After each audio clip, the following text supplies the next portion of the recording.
നമ്മൾ ഒരു വലിയ യാത്രയ്ക്ക് പുറപ്പെടുകയാണ്. നമ്മൾ യാത്ര ചെയ്തു പോകുന്നത് തൊട്ടടുത്തുള്ള ജില്ലയിലേക്കോ, അന്യ സംസ്ഥാനത്തേക്കോ, മറ്റ് രാജ്യങ്ങളിലേക്കോ, അമേരിക്കയിലേക്കോ ഒന്നുമല്ല. നമ്മൾ പോകുന്നത് വളരെയധികം ദൈർഘ്യമുള്ള ഒരു യാത്രയ്ക്ക് വേണ്ടിയാണ്.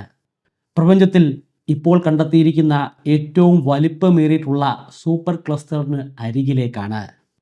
ക്വിപി സൂപ്പർ ക്ലസ്റ്റർ. ഈ യാത്രയിലൂടെ നമ്മുടെ പ്രപഞ്ചം എത്രമാത്രം വലിപ്പമേറിയതാണെന്ന് മനസ്സിലാക്കാൻ സാധിക്കും. നമ്മളൊക്കെ എത്രമാത്രം നിസ്സാരക്കാരാണെന്ന് മനസ്സിലാക്കാൻ സാധിക്കും. നമ്മുടെ പ്രശ്നങ്ങളൊക്കെ എത്രത്തോളം നിസ്സാരമാണെന്ന് മനസ്സിലാക്കാൻ സാധിക്കും. ഈ രഹസ്യം മനസ്സിലാക്കാൻ സാധിച്ചു കഴിഞ്ഞാൽ പിന്നെ ഈ ഭൂമിയിൽ ഒരു പ്രശ്നവുമില്ല. നമുക്ക് പ്രശ്നം ഉണ്ടാക്കേണ്ട ആവശ്യമേ ഇല്ല. കാരണം അത്രത്തോളം നിസ്സാരമാണ് നമ്മുടെ പ്രശ്നങ്ങൾ, അത്രത്തോളം നിസ്സാരക്കാരാണ് നമ്മൾ.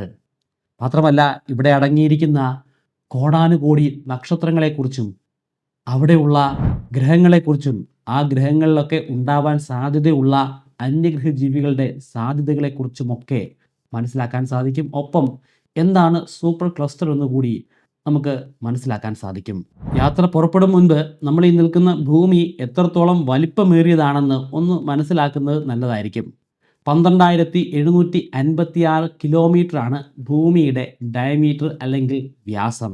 കേൾക്കുമ്പോൾ ഒരു വലിയ സംഖ്യയായിട്ടൊക്കെ തോന്നുന്നില്ലേ? ഈ ഭൂമിയിൽ ജീവിക്കുന്ന നമുക്കറിയാം ഓരോ രാജ്യങ്ങളിലേക്കുമുള്ള ദൂരം എത്രമാത്രമാണെന്ന്. ചില സ്ഥലങ്ങളിലേക്കൊക്കെ യാത്ര ചെയ്ത് മണിക്കൂറുകൾ കഴിഞ്ഞ് ഏകദേശം ഒരു ദിവസം തന്നെ കഴിഞ്ഞാൽ മാത്രമേ നമുക്ക് അവിടെ എത്തിച്ചേരാൻ പോലും സാധിക്കുകയുള്ളൂ. നമ്മൾ ഈ ഭൂമിയിൽ നിന്നും യാത്ര പുറപ്പെടുന്നത് നമ്മുടെ തൊട്ടടുത്തുള്ള ഒരു സെലസ്റ്റിയൽ ബോഡിയായ നമ്മുടെ സ്വന്തം ചന്ദ്രൻ്റെ അരികിലേക്കാണ്. ചന്ദ്രനിലേക്ക് ഇവിടെ നിന്നുള്ള ദൂരം 3,80,000 കിലോമീറ്ററുകളാണ്. അതായത് ഭൂമിക്കും ചന്ദ്രനും ഇടയിൽ നമുക്ക് ഏകദേശം 30ഓളം ഭൂമികളെ അടുക്കി അടുക്കി വെക്കാൻ സാധിക്കും. പക്ഷേ മനുഷ്യൻ 1969നും 72നും ഇടയിൽ എത്തിച്ചേർന്നിട്ടുണ്ട്. കൃത്യമായിട്ട് പറഞ്ഞാൽ 12 മനുഷ്യർക്കാണ് ചന്ദ്രനിൽ എത്തിച്ചേരാൻ സാധ്യമായത്. ചന്ദ്രനിൽ നിന്നും പിന്നീട് നമ്മൾ പോകുന്നത് അതിമനോഹരമായ ഒരു ചുവന്ന ഗ്രഹത്തിലേക്കാണ്, ചൊവ്വാഗ്രഹം. ചൊവ്വാഗ്രഹത്തിൽ നമുക്ക് ഒരുപാട് സ്വപ്നങ്ങളുണ്ട്. അവിടെയാണ് നമ്മളൊരു കോളനി സൃഷ്ടിക്കാൻ പോകുന്നത്. എന്നാൽ അവിടെ എത്തിച്ചേരണമെങ്കിൽ നമ്മൾ ഒരുപാട് ദൂരം യാത്ര ചെയ്യണം. ഏറ്റവും കുറഞ്ഞ ദൂരം അത് 22.5 കോടി കിലോമീറ്ററാണ്. ഭൂമിയും ചൊവ്വയും തമ്മിലുള്ള ദൂരം മാറിക്കൊണ്ടേയിരിക്കും. അതിലെ ഏറ്റവും കുറഞ്ഞ ദൂരം മാത്രമാണ് ഞാനിവിടെ പറഞ്ഞത്. പരമാവധി ഇത് 40 കോടി കിലോമീറ്റർ ആയിട്ട് മാറാറുണ്ട്. ഭൂമിയും ചന്ദ്രനും തമ്മിലുള്ള ദൂരത്തിൻ്റെ 9,086 ഇരട്ടി ദൂരമുണ്ട് ശരാശരി ചൊവ്വാഗ്രഹത്തിൽ എത്തിച്ചേരാൻ. ചൊവ്വാഗ്രഹത്തിൽ നമ്മൾ എത്തിച്ചേരുമ്പോൾ അവിടെ ഇലോൺ മസ്കിൻ്റെ കോളനി ഉണ്ടെന്ന് വെറുതെ ഒന്ന് സങ്കല്പിക്കുക. നമുക്ക് വീട്ടിലുള്ള അമ്മയൊന്ന് കോൺടാക്ട് ചെയ്യണം. നമ്മൾ ചൊവ്വാഗ്രഹത്തിൽ എത്തിയ കാര്യം ഒന്ന് അറിയിക്കണം. അവിടെ വീഡിയോ കോൾ ചെയ്യാനുള്ള ഫെസിലിറ്റീസ് ഒക്കെ ഉണ്ടെന്ന് കരുതുക. നമ്മൾ വീട്ടിലേക്ക് ഒരു വീഡിയോ കോൾ ചെയ്യുന്നു. അമ്മയ്ക്ക് ഒരു സന്ദേശം അയക്കുന്നു. ഹായ് അമ്മ, ഞാൻ ചൊവ്വാഗ്രഹത്തിൽ എത്തിച്ചേർന്നു. അമ്മയ്ക്ക് അവിടെ സുഖമാണോ? ഇതിൻ്റെ മറുപടി കിട്ടാനായിട്ട് നിങ്ങൾ അവിടെ കാത്തിരിക്കേണ്ട ആവശ്യമില്ല. നിങ്ങൾക്ക് വെളിയിലിറങ്ങി നടക്കാം. ചൊവ്വാഗ്രഹത്തിൻ്റെ ആ മനോഹരമായിട്ടുള്ള ടെറൈൻ നിങ്ങൾക്ക് ആസ്വദിക്കാം. നിങ്ങൾക്ക് ആകാശത്തേക്ക് നോക്കാം. നട്ടുച്ചയാണ്, പക്ഷേ ആകാശത്തിന് ചുവന്ന നിറമാണുള്ളത്. അസ്തമയമാണ് സമയമെങ്കിൽ അപ്പോൾ ചുവന്ന നിറമായിരിക്കില്ല. അസ്തമയം നടക്കുന്ന ഭാഗത്ത് നീല നിറമായിരിക്കും ഉണ്ടാവുക. പൊടിക്കാറ്റ് അതിശക്തമായിട്ട് അവിടെ വീശുന്നത് നിങ്ങൾക്ക് ഒരുപക്ഷെ കാണാൻ സാധിക്കുമായിരിക്കും. ഭൂമിയിൽ നടക്കുന്നതിനേക്കാൾ കുറച്ചുകൂടി ലാഘവത്തോടു കൂടി ചൊവ്വയിൽ നടക്കാൻ സാധിക്കും. കാരണം അവിടെ ഗ്രാവിറ്റി താരതമ്യേന കുറവാണ്. അവിടെയൊക്കെ ആസ്വദിച്ച് ഏകദേശം ഒരു 40 മിനിറ്റിന് ശേഷം മാത്രം അമ്മയുടെ മറുപടി കേൾക്കാനായിട്ട് തിരികെ നമ്മൾ ആ ഒരു കൺസോളിലേക്ക് എത്തിച്ചേർന്നാൽ മതി. കാരണം നിങ്ങൾ അയച്ച ആ സന്ദേശം അമ്മയ്ക്ക് ലഭിക്കണമെങ്കിൽ ഏകദേശം ഒരു 20 മിനിറ്റെങ്കിലും സമയം വേണ്ടി വരും. അവിടെ നിന്നും അമ്മ അയക്കുന്ന സന്ദേശം നിങ്ങൾക്ക് ലഭിക്കണമെങ്കിൽ മറ്റൊരു 20 മിനിറ്റ്. അപ്പോൾ ഏകദേശം ഒരു 40 മിനിറ്റ് സമയം വേണ്ടി വരും. അമ്മയോട് സംസാരിച്ചിരിക്കാൻ നമുക്ക് അധിക നേരമില്ല. ഇനി ഒരുപാട് ദൂരം യാത്ര ചെയ്യാനുണ്ട്. അടുത്തതായിട്ട് നമ്മൾ പോകുന്നത് ഏറ്റവും അകലെയുള്ള മനുഷ്യനിർമ്മിതമായിട്ടുള്ള ഒരു പേടകത്തിൻ്റെ അരികിലേക്കാണ്.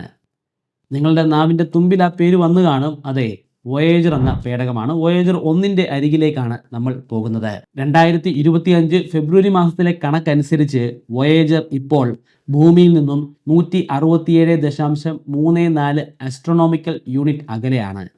ഒരു ആസ്ട്രോണോമിക്കൽ യൂണിറ്റ് കൊണ്ട് അർത്ഥമാക്കുന്നത് ഭൂമിയും സൂര്യനും തമ്മിലുള്ള ദൂരമാണ്. അതായത് ഭൂമിയും സൂര്യനും തമ്മിൽ എത്രമാത്രം ദൂരമുണ്ടോ അതിൻ്റെ 167 ഇരട്ടി ദൂരമുണ്ട് ഈ വോയേജർ പേടകത്തിലേക്ക്. വോയേജർ പേടകം വർഷങ്ങളായിട്ട് യാത്ര ചെയ്തുകൊണ്ടിരിക്കുകയാണ്. ഒരു സെക്കൻഡിൽ 17 കിലോമീറ്റർ വേഗതയിലാണ് അത് സഞ്ചരിക്കുന്നത്. എന്നിട്ട് പോലും അതിന് ഊട്ട് ക്ലൗഡിന് വെളിയിലേക്ക് പോകാൻ സാധിച്ചിട്ടില്ല. അത് സൗരയൂഥത്തിന് വെളിയിൽ പോയി, പക്ഷേ ഊട്ട് ക്ലൗഡിന് വെളിയിലേക്ക് പോയിട്ടില്ല. നമ്മുടെ സൗരയൂഥത്തിനെ പൊതിഞ്ഞുകൊണ്ടുള്ള ഒരു ആവരണമാണ് ഊട്ട് ക്ലൗഡ്. ഐസി പാർട്ടിക്കിൾസ് കൊണ്ട് സൃഷ്ടിക്കപ്പെട്ടിട്ടുള്ള ഒരു ആവരണം. ആ ആവരണത്തിൻ്റെ അപ്പുറത്തേക്ക് ഈ വോയേജറിന് എത്തിച്ചേരണമെങ്കിൽ ഇനിയും ആയിരക്കണക്കിന് വർഷങ്ങൾ അല്ലെങ്കിൽ 10,000കണക്കിന് വർഷങ്ങൾ അത് തുടർച്ചയായിട്ട് യാത്ര ചെയ്യേണ്ടതായിട്ടുണ്ട്. ഊട്ട് ക്ലൗഡിനെയൊക്കെ താണ്ടി നമ്മൾ വെളിയിലേക്ക് പോയി എന്ന് കരുതുക. പിന്നെയും യാത്ര ചെയ്ത് കുറേ അധികം ചെല്ലുമ്പോഴേക്കും നമുക്ക് മറ്റൊരു സ്റ്റാർ സിസ്റ്റത്തിൻ്റെ അരികിൽ എത്തിച്ചേരാൻ സാധിക്കും. നമ്മുടെ സോളാർ സിസ്റ്റത്തിൻ്റെ ഏറ്റവും അരികിലുള്ള സ്റ്റാർ സിസ്റ്റം, അതാണ് ആൽഫ സെൻറ്റൗറി. നമ്മുടെ സോളാർ സിസ്റ്റം പോലെയല്ല ആൽഫ സെൻറ്റൗറി. അവിടെ 3 നക്ഷത്രങ്ങളുണ്ട്. ഒരു ട്രിപ്പിൾ സ്റ്റാർ സിസ്റ്റമാണ്. ഭൂമിയിൽ നിന്നും പ്രോക്സിമ സെൻറ്റൗറിയിലേക്കുള്ള ദൂരം അത് 4.3 പ്രകാശവർഷങ്ങളാണ്. ഒരു പ്രകാശവർഷം കൊണ്ട് അർത്ഥമാക്കുന്നത് പ്രകാശം ഒരു വർഷം യാത്ര ചെയ്യുന്ന അത്രയും ദൂരമാണ്. 4.3 എന്ന് പറയുമ്പോൾ പ്രകാശം 4.3 വർഷം യാത്ര ചെയ്യുന്ന ദൂരമാണ്. ഒരു വർഷം പ്രകാശം യാത്ര ചെയ്തു കഴിഞ്ഞാൽ അത് 9 ട്രില്യൺ കിലോമീറ്റേഴ്സ് ആയിരിക്കും. 1 ട്രില്യൺ കൊണ്ട് അർത്ഥമാക്കുന്നത് 1 എഴുതി അതിൻ്റെ പുറകിൽ 12 പൂജ്യങ്ങൾ എഴുതുന്നതാണ്. അങ്ങനെയാണെങ്കിൽ 9 ട്രില്യൺ കൊണ്ട് അർത്ഥമാക്കുന്നത് 9 എഴുതി അതിൻ്റെ പുറകിൽ 12 പൂജ്യങ്ങൾ എഴുതുന്ന ഒരു വലിയ സംഖ്യയാണ്. അത്രയും കിലോമീറ്റർ യാത്ര ചെയ്യണം. ഇതൊന്നും ഒരു വലിയ ദൂരമേ അല്ല. നമ്മൾ യാത്ര ചെയ്ത് തുടങ്ങിയിട്ടേ ഉള്ളൂ. ഇപ്പോഴും നമ്മൾ മിൽക്കി വേയുടെ ഉള്ളിൽ തന്നെയാണ് നിൽക്കുന്നത്. നമ്മുടെ സോളാർ സിസ്റ്റത്തിൻ്റെ വളരെ അരികിലുള്ള ഒരു സ്റ്റാർ സിസ്റ്റത്തിലാണ്. പക്ഷേ ഭൂമിയിൽ നിന്ന് നോക്കിക്കഴിഞ്ഞാൽ ഒരിക്കലും നമുക്ക് നഗ്നനേത്രങ്ങൾ കൊണ്ട്, അതായത് ടെലസ്കോപ്പുകളൊന്നും ഉപയോഗിക്കാതെ ഈ ആൽഫ സെൻറ്റൗറി സ്റ്റാർ സിസ്റ്റത്തിനെ കാണാൻ സാധിക്കില്ല. ആകാശത്ത് കാണുന്ന ഒരുപാട് നക്ഷത്രങ്ങളുണ്ട്, പക്ഷേ അതൊന്നും ആൽഫ സെൻറ്റൗറി നക്ഷത്രങ്ങളല്ല. അതിൻ്റെ കാരണം ഇത് വളരെ കുറച്ചു മാത്രം പ്രകാശം ഉൽപ്പാദിപ്പിക്കുന്ന റെഡ് ഡ്വാർഫ് വിഭാഗത്തിൽപ്പെടുന്ന നക്ഷത്രമാണ് എന്നതുകൊണ്ടാണ്. അതിനുപരിയായി ഇവിടെ ഒരു മനോഹരമായിട്ടുള്ള ഗ്രഹമുണ്ട്. പ്രോക്സിമ സെൻറ്റൗറി ബി എന്ന പേരിൽ അറിയപ്പെടുന്ന ഒരു ഗ്രഹം. നമ്മുടെ സൗരയൂഥത്തിൻ്റെ അരികിൽ ഏലിയൻസ് ഉണ്ടാവാൻ ഏറ്റവും കൂടുതൽ സാധ്യതയുള്ള ഒരു ഗ്രഹം അത് പ്രോക്സിമ സെൻറ്റൗറിയാണ്. നമുക്ക് തൽക്കാലം കുറച്ചു നേരം അവിടെ പോയി ഒന്നിരിക്കുക. ഒരു ചെറിയ ബ്രേക്ക്. ആ ബ്രേക്കിന് ശേഷം നമുക്ക് ആ ദൈർഘ്യമേറിയ യാത്രയിലേക്ക് തന്നെ കടക്കാം. ഈ ബ്രേക്കിൻ്റെ സമയം വെറുതെ കളയരുത്. നിങ്ങളിരിക്കുന്നത് പ്രോക്സിമ സെൻറ്റൗറി ബിയിലാണ്. അവിടെ മനോഹരമായ കാഴ്ചകൾ കാണാൻ സാധിക്കും. അവിടെ ഒരുപക്ഷെ ഏലിയൻസിനെ കാണാനും സാധ്യമായേക്കും. കണ്ടു കഴിഞ്ഞാൽ അടുത്തുള്ള ആളുകളെ ഒന്ന് വിളിച്ച് കാണിക്കുക. അതിനുവേണ്ടി നിങ്ങൾക്ക് കമൻറ്റ് ബോക്സ് ഉപയോഗിക്കാൻ സാധിക്കുന്നതാണ്. ഇത്രയധികം വിശാലമായിട്ടുള്ള പ്രപഞ്ചത്തിൽ അതിനേക്കാളും വിശാലമായിട്ടുള്ള അറിവുകളുണ്ട്. നമ്മൾ കണ്ടെത്തിയിട്ടുള്ള അറിവുകൾ തന്നെ വളരെയധികം വലുതാണ്. അറിവ് നേടാനുള്ള ആഗ്രഹം എപ്പോഴും മനുഷ്യനുണ്ട്. പക്ഷേ മനുഷ്യനെ അതിൽ നിന്ന് പിന്നോട്ട് വലിക്കുന്നത് മറവിയാണ്. നമ്മൾ എത്ര പഠിച്ചാലും നമ്മൾ പഠിക്കുന്ന കാര്യങ്ങളൊക്കെ മറന്നുപോകും. വളരെ കഷ്ടപ്പെട്ടായിരിക്കും മനസ്സിലാക്കി എടുക്കുന്നത്. പക്ഷേ അതിന് അധികം ആയുസ് ഉണ്ടായിരിക്കില്ല. അതുകൊണ്ട് തന്നെ കൂടുതൽ പഠിക്കാനുള്ള നമ്മുടെ മോട്ടിവേഷൻ തന്നെ ഇല്ലാതെയാകും. എന്നാൽ പഠിക്കുന്ന കാര്യങ്ങൾ ഒരുപാട് നാൾ നമുക്ക് ഓർത്തു വയ്ക്കാൻ സാധിക്കുകയാണെങ്കിലോ, അങ്ങനെ ഓർത്തു വെക്കണമെങ്കിൽ നിങ്ങൾ നിലവിൽ ഉപയോഗിക്കുന്ന പഠന രീതി തന്നെ പൊളിച്ചെഴുതണം. വ്യത്യസ്തമായിട്ടുള്ള ഒരുപാട് പഠന രീതികളുണ്ട്. അതിൽ ഏതാണ് നിങ്ങളുടെ തലച്ചോറിന് അല്ലെങ്കിൽ നിങ്ങളുടെ ഐക്യുവിന് ആപ്റ്റായിട്ടുള്ളതെന്ന് മനസ്സിലാക്കണം. ആ മെത്തേഡ് ഉപയോഗിച്ചിട്ട്, ആ ട്രിക്കുകൾ ഉപയോഗിച്ചിട്ട് പഠിക്കുകയാണെങ്കിൽ നിങ്ങൾക്ക് എന്ത് കാര്യങ്ങളും കുറേയധികം നാളത്തേക്ക് ഓർമ്മയിൽ സൂക്ഷിച്ചു വെക്കാൻ സാധിക്കും. അതുപയോഗിച്ചിട്ട് PSC എക്സാമുകൾക്കോ അല്ലെങ്കിൽ അത്തരത്തിലുള്ള കോമ്പറ്റീറ്റീവ് ആയിട്ടുള്ള എക്സാമുകൾക്കോ ഉയർന്ന മാർക്ക് നേടാൻ സാധിക്കും. യൂണിവേഴ്സിറ്റി എക്സാമുകൾക്കും ബോർഡ് എക്സാമുകൾക്കും നല്ല മാർക്ക് മേടിക്കാൻ സാധിക്കും. ഇത്തരത്തിൽ വ്യത്യസ്തമായിട്ടുള്ള 25ഓളം മെത്തേഡുകളും ട്രിക്സും ചേർത്ത് ഒരു കോഴ്സ് ഞാൻ ഉണ്ടാക്കിയിട്ടുണ്ട്. അത് ബ്രൈറ്റ് കേരളത്തിൻ്റെ വെബ്സൈറ്റിലും ആൻഡ്രോയിഡ് ആപ്ലിക്കേഷനിലും ലഭ്യമാണ്. കോഴ്സിൻ്റെ ഫീ 3000 രൂപയാണ്. പക്ഷേ ഇപ്പോൾ രജിസ്റ്റർ ചെയ്യുന്നവർക്ക് 20% ഡിസ്കൗണ്ട് ലഭ്യമാകുന്നതാണ്. അതിനുവേണ്ടി സ്ക്രീനിൽ കാണുന്നത് പോലെ MBK20 എന്ന പ്രോമോ കോഡ് ഉപയോഗിക്കുക. ഡിസ്ക്രിപ്ഷനിലും ഫസ്റ്റ് കമൻറ്റിലും ഞാൻ ലിങ്ക് കൊടുക്കുന്നുണ്ട്. താല്പര്യമുള്ളവർ അതൊന്ന് ചെക്കൗട്ട് ചെയ്യുക. വിശ്രമം കഴിഞ്ഞു നമ്മൾ ഇവിടെ നിന്നും യാത്ര പുറപ്പെടുകയാണ്. നമുക്കിനി പോകേണ്ടത് ഈ മിൽക്കി വേയുടെ വെളിയിലേക്കാണ്. മിൽക്കി വേ നിങ്ങൾ കണ്ടിട്ടുണ്ടോ? മിൽക്കി വേയുടെ ഒരു ദൃശ്യം നിങ്ങൾ കണ്ടിട്ടുണ്ടോ? കണ്ടിട്ടുണ്ടെന്നായിരിക്കും പലരും പറയുക. എന്നാൽ അതൊന്നും യഥാർത്ഥ ദൃശ്യമല്ല. യഥാർത്ഥ ദൃശ്യം മനുഷ്യന് കാണാനോ ചിത്രീകരിക്കാനോ സാധ്യമായിട്ടേയില്ല. മിൽക്കി വേയുടെ പല ഭാഗങ്ങൾ നമ്മൾ കണ്ടിട്ടുണ്ട്. ആ പല ഭാഗങ്ങൾ കണ്ട അറിവും പല മാത്തമാറ്റിക്കൽ ടൂൾസും അൽഗോരിതംസും ഉപയോഗിച്ചിട്ടാണ് നമ്മൾ ഇന്ന് കാണുന്ന മിൽക്കി വേയുടെ രൂപത്തെ ഉണ്ടാക്കിയെടുത്തിരിക്കുന്നത്. മിൽക്കി വേയെ ശരിക്കും നേരിട്ട് കാണണമെങ്കിൽ നിങ്ങൾ ഈ യാത്രയുടെ ബാക്കി ഭാഗങ്ങളിലൂടെ കടന്നു പോകണം. കാരണം മിൽക്കി വേയുടെ ഉള്ളിൽ നിന്നുകൊണ്ട് ഒരിക്കലും നമുക്ക് മിൽക്കി വേയെ കാണാൻ സാധിക്കില്ല. നമ്മൾ ഭൂമിയിൽ നിൽക്കുകയാണ്, പക്ഷേ ഭൂമിയിൽ നിന്നുകൊണ്ട് നമുക്ക് ആ ഭൂമിയുടെ മൊത്തത്തിലുള്ള രൂപത്തെ കാണാൻ സാധിക്കുമോ? അതിന് ഭൂമിയിൽ നിന്നും നമ്മൾ ഒരുപാട് യാത്ര ചെയ്തു പോയി തിരിഞ്ഞൊന്ന് നോക്കണം. തിരിഞ്ഞു നോക്കുമ്പോൾ നമുക്ക് ഒരു ഗോളത്തിൻ്റെ രൂപത്തിലുള്ള ഭൂമിയെ കാണാൻ സാധിക്കും. അതുപോലെ തന്നെ മിൽക്കി വേയെ കാണണമെങ്കിൽ മിൽക്കി വേയുടെ വെളിയിൽ പോകണം. തൊട്ടരികിൽ നിന്നിട്ട് കാര്യമില്ല, അവിടെ നിന്നുമൊക്കെ ഒരുപാട് ദൂരം മാറിയതിന് ശേഷം ഒന്ന് തിരിഞ്ഞു നോക്കുക. അപ്പോൾ നമുക്ക് മിൽക്കി വേയെ കാണാൻ സാധിക്കും. നമ്മൾ യാത്ര ചെയ്ത് ഒരുപാട് ദൂരം പോയതിന് ശേഷം തിരിഞ്ഞു നോക്കി, ഇതാ കാണുന്നു മിൽക്കി വേ എന്ന ഗാലക്സി.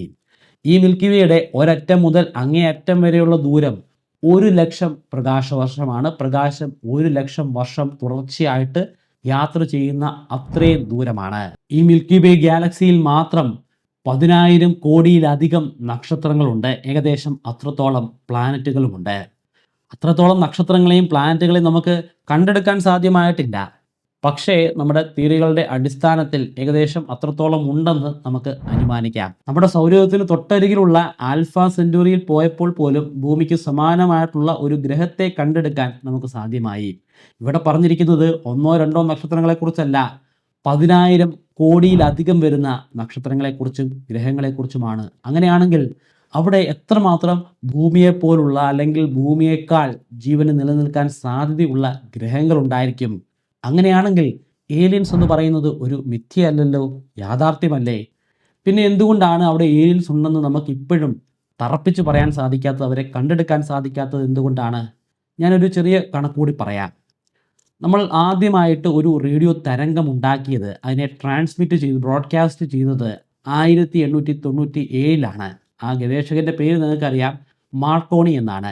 അദ്ദേഹം വർഷങ്ങൾക്ക് മുമ്പാണ് ആ റേഡിയോ സിഗ്നലിനെ ആദ്യമായിട്ട് ട്രാൻസ്മിറ്റ് ചെയ്തത്. അതിനു മുമ്പ് ആരും ട്രാൻസ്മിറ്റ് ചെയ്തിട്ടില്ല. അദ്ദേഹം അയച്ച ആ റേഡിയോ സിഗ്നൽ ഭൂമിക്ക് വെളിയിലേക്ക് പോയി എന്ന് കരുതുക. അങ്ങനെയാണെങ്കിൽ ഈ കാണുന്ന മഞ്ഞ കള്ളിക്ക് വെളിയിലേക്ക് അത് ഒരിക്കലും എത്തപ്പെട്ടിട്ടില്ല. കാരണം ഈ റേഡിയോ സിഗ്നൽ എന്ന് പറയുന്നത് ഇലക്ട്രോ മാഗ്നറ്റിക് തരംഗമാണ്. അതിൻ്റെ യാത്രാ വേഗത എന്ന് പറയുന്നത് പ്രകാശത്തിൻ്റെ വേഗത തന്നെയാണ്. പ്രകാശം തന്നെയാണ് ഈ പറയുന്ന റേഡിയോ തരംഗം. അതുകൊണ്ട് തന്നെ അതിന് ഒരിക്കലും ഈ ഒരു മഞ്ഞക്കള്ളിക്ക് വെളിയിലേക്ക് പോകാനായിട്ട് സാധിക്കില്ല. ഈ മഞ്ഞക്കള്ളിക്ക് മറ്റൊരു പ്രത്യേകത കൂടിയുണ്ട്. നമ്മൾ ആകാശത്ത് കാണുന്ന സകല നക്ഷത്രങ്ങളും ഈ മഞ്ഞക്കള്ളിക്കുള്ളിൽ വരുന്നത് മാത്രമാണ്. ടെലസ്കോപ്പ് ഉപയോഗിച്ച് നോക്കുന്ന കാഴ്ചകളെക്കുറിച്ചല്ല.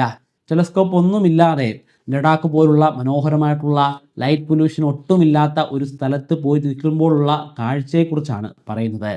അതിനു വെളിയിലുള്ള ഒരു നക്ഷത്രത്തെയും നമുക്ക് കണ്ണുകൊണ്ട് കാണാൻ സാധിക്കില്ല. പക്ഷേ മറ്റൊരു സ്ട്രക്ചർ നമുക്ക് കാണാൻ സാധിക്കും. ഞാൻ കണ്ടിട്ടുണ്ട്, നിങ്ങൾ പലരും കണ്ടിട്ടുണ്ടായിരിക്കും. മിൽക്കി വേയുടെ തൊട്ടരികിലുള്ള മറ്റൊരു ഗാലക്സിയായ ആൻഡ്രോമിഡ ഗാലക്സി. ആ ഗാലക്സി വളരെയധികം അകലെയാണെങ്കിൽ പോലും അത് വളരെയധികം വലിപ്പമേറിയതാണ്.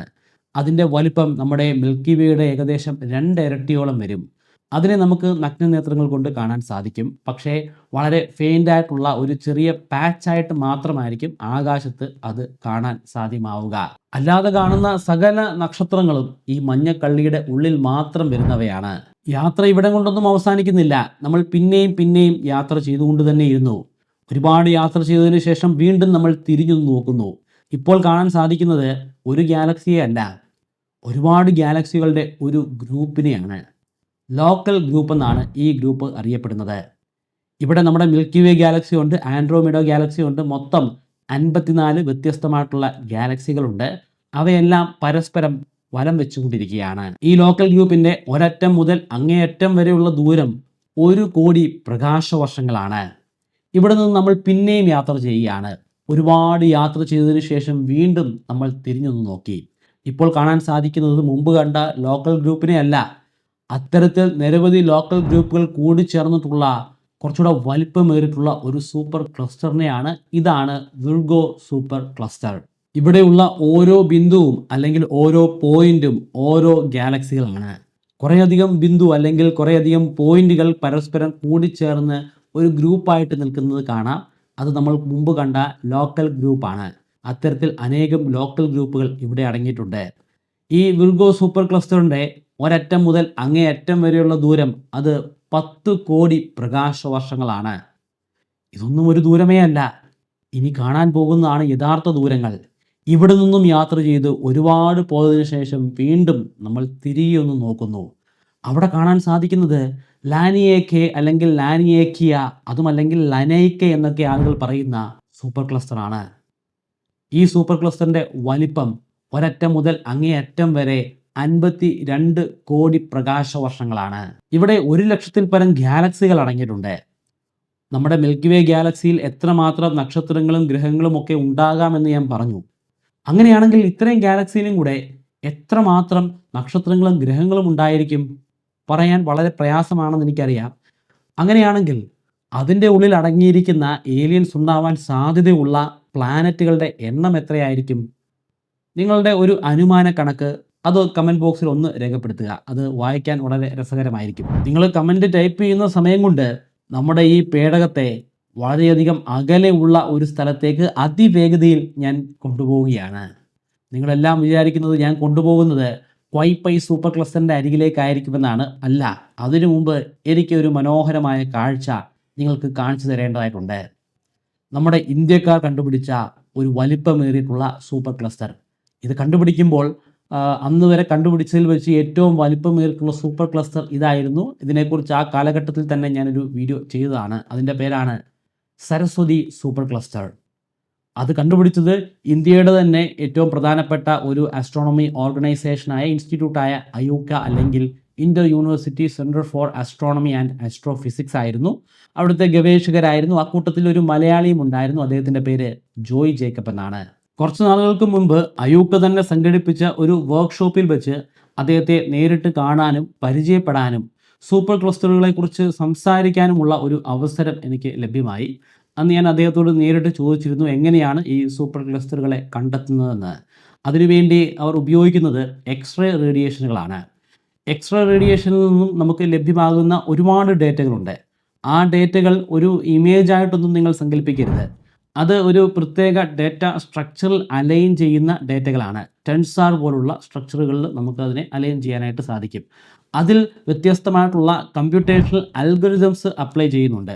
ആ അൽഗോരിതങ്ങളുടെ അടിസ്ഥാനത്തിലാണ് നമ്മൾ സൂപ്പർ ക്ലസ്റ്ററുകളെ നിർണ്ണയിക്കുന്നത്. സരസ്വതി സൂപ്പർ ക്ലസ്റ്ററിൻ്റെ ഒരറ്റം മുതൽ അങ്ങേയറ്റം വരെയുള്ള ദൂരം എന്ന് പറയുന്നത് 65 കോടി പ്രകാശവർഷങ്ങളാണ്. അതിൻ്റെ മൊത്തത്തിലുള്ള മാസ് അല്ലെങ്കിൽ പിണ്ഡം എന്ന് പറയുന്നത് നമ്മുടെ സൂര്യൻ്റെ മാസിൻ്റെ 20 ക്വാഡ്രില്യൺ ഇരട്ടിയാണ്. ഒരു ക്വാഡ്രില്യൺ എന്ന് പറയുമ്പോൾ 1 എഴുതി അതിൻ്റെ പുറകിൽ 15 പൂജ്യങ്ങൾ എഴുതുന്ന അത്രയും വലിയ സംഖ്യയാണ്. അപ്പോൾ 20 ക്വാഡ്രില്യൺ എന്ന് പറയുമ്പോൾ 2 എഴുതി അതിൻ്റെ പുറകിലായിട്ട് 16 പൂജ്യങ്ങൾ എഴുതണം. ഇനി നമുക്ക് ഇവിടെ നിന്നും യാത്ര ചെയ്ത് മറ്റൊരു ഭാഗത്തേക്ക് പോകാം. അവിടെയാണ് ഈ വീഡിയോയുടെ വിഷയം തന്നെയായിട്ടുള്ള ഏറ്റവും പുതിയ കണ്ടെത്തലായ ക്വൈപ്പൈ സൂപ്പർ ക്ലസ്റ്റർ. ക്വൈപ്പൈ സൂപ്പർ ക്ലസ്റ്ററിൻ്റെ ഒരറ്റം മുതൽ അങ്ങേയറ്റം വരെയുള്ള ദൂരം എന്ന് പറയുന്നത് ഈ സരസ്വതിയുടെ ഏകദേശം ഇരട്ടിയായിട്ട് വരും.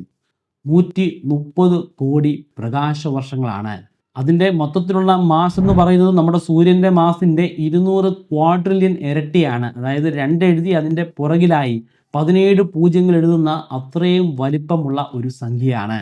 ക്ലാസിക്സ് ക്ലസ്റ്റർ സർവേയിൽ നിന്നും ലഭ്യമായിട്ടുള്ള എക്സ്റേ ഡേറ്റയുടെ അടിസ്ഥാനത്തിലാണ് ഗവേഷകർക്ക് ഇത്തരത്തിലുള്ള ഒരു മാപ്പിംഗ് നടപ്പിലാക്കാൻ സാധ്യമായത്. ഇങ്ങനെ സൂപ്പർ ക്ലസ്റ്ററുകൾ കണ്ടുപിടിക്കുന്നതിലൂടെ എന്ത് നേട്ടമാണ് മനുഷ്യരാശിക്കുള്ളത്? മനുഷ്യരാശിയുടെ ഒടുക്കാനാവാത്ത ഒരു ദാഹം, അത് അറിവിനോടുള്ള ദാഹമാണ്. എങ്ങനെയാണ് ഈ പ്രപഞ്ചം ഉണ്ടായത്? പ്രപഞ്ചത്തിൻ്റെ ഫേറ്റ് അല്ലെങ്കിൽ അതിൻ്റെ ഭാവി എങ്ങനെയായിരിക്കും? പ്രപഞ്ചത്തിൻ്റെ ഇപ്പോഴത്തെ അവസ്ഥ എന്താണ്? എങ്ങനെയാണ് ഈ പ്രപഞ്ചം വികസിക്കുന്നത്? ഇത്തരത്തിലുള്ള ഒരുപാട് ചോദ്യങ്ങളുണ്ട്. ഈ ചോദ്യങ്ങൾക്കൊക്കെ നിലവിൽ പല തരത്തിലുള്ള ഉത്തരങ്ങളും ഹൈപ്പോത്തിസിസുകളുമുണ്ട്. ആ ഹൈപ്പോത്തിസിസുകൾക്ക് ശക്തി പകരാനായിട്ട് അല്ലെങ്കിൽ നിലവിലുള്ള ഹൈപ്പോത്തിസിസുകൾ തെറ്റാണെന്ന് തെളിയിക്കാനായിട്ട് ഇത്തരത്തിലുള്ള കണ്ടെത്തലുകൾ നമ്മളെ സഹായിക്കുന്നതാണ്. പുതിയ തിയറംസ്, പുതിയ ശാസ്ത്രം ഉണ്ടാക്കിയെടുക്കാൻ ഇത് വളരെയധികം സഹായപ്രദമാണ്. കോസ്മോളജിയിലാണ് ഇത് പ്രധാനമായിട്ടും നമ്മളെ സഹായിക്കാൻ പോകുന്നത്. ആസ്ട്രോണമിയുടെ തന്നെ ഒരു ഭാഗമാണ് കോസ്മോളജി. പ്രപഞ്ചത്തെ ഒരൊറ്റ വലിയ സ്കെയിൽ കണ്ടുകൊണ്ട് അതിനെ പഠനത്തിന് വിധേയമാക്കുന്ന ഒരു പ്രക്രിയയാണ് കോസ്മോളജി. കോസ്മോളജി പഠനത്തിലൂടെയാണ് നമ്മൾ പ്രപഞ്ചത്തിൻ്റെ ഭാവി പ്രവചിക്കാൻ ശ്രമിക്കുന്നത്. നിലവിൽ ഭാവി പ്രവചിക്കുന്ന ഒരുപാട് ഹൈപ്പോത്തിസിസുകളുണ്ട്. ബിഗ് ക്രഞ്ച് തിയറി ഉണ്ട്, ഫ്രീസ് തിയറി ഉണ്ട്, അതുപോലെ ബൗൺസ് തിയറി ഉണ്ട്. അങ്ങനെ നിരവധി തിയറികളുണ്ട്. ഈ തിയറികളൊക്കെ എത്രമാത്രം ശരിയാണ്, ഇതിൽ തെറ്റുകൾ എന്തൊക്കെയാണ്, ഈ കാര്യങ്ങളൊക്കെ കണ്ടുപിടിക്കാൻ ഇത് സഹായിക്കുന്നതാണ്. പ്രപഞ്ചത്തെ നമുക്ക് മൊത്തത്തിലൊരു വലിയ ലാർജ് സ്കെയിലിൽ മനസ്സിലാക്കാനും പഠിക്കാനും ഇത്തരത്തിലുള്ള പഠനങ്ങൾ കൂടിയേ തിരികെയുള്ളൂ. ഈ വീഡിയോ നിങ്ങൾക്ക് ഇഷ്ടപ്പെട്ടു എന്ന് പ്രതീക്ഷിക്കുന്നു. ഇഷ്ടപ്പെട്ടെങ്കിൽ ലൈക്ക് ചെയ്യിക്കാൻ ഒരു രീതിയിലുള്ള മടിയും കാണിക്കരുത്. നിങ്ങളുടെ വിലയേറിയ അഭിപ്രായങ്ങളും നിർദ്ദേശങ്ങളും കമൻറ്റ് ബോക്സിലൊന്ന് രേഖപ്പെടുത്തുക.